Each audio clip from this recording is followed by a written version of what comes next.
My name is Ana Olivia Di Regalado, and today we are going on an adventure.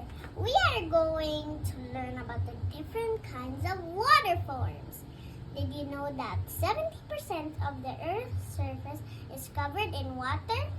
So come with me as we take a look at the different bodies of water. First step, ocean and the sea.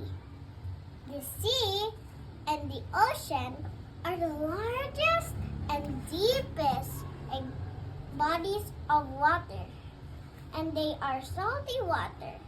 Some examples are Pacific Ocean, Arctic Ocean, Atlantic Ocean, Philippine Sea, and Visayan Sea.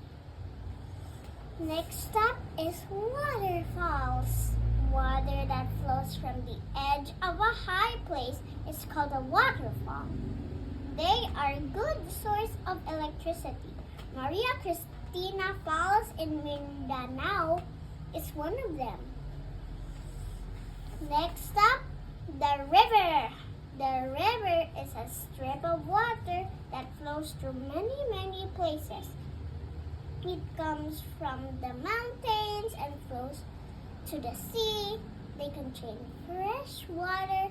Some of the rivers in our country is Pasig River and Iloilo River. Next up is the lake. The lake is a body of water surrounded by land. Lakes are formed when water finds its way into a basin. It could be through rain or underground water. Examples are Taal Lake in Batangas. Next up is spring.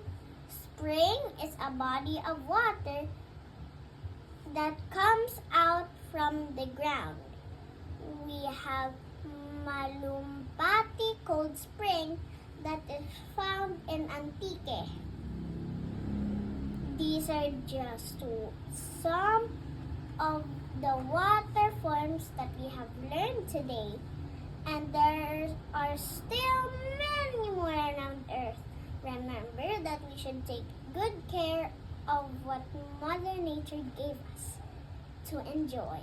Till next time, bye!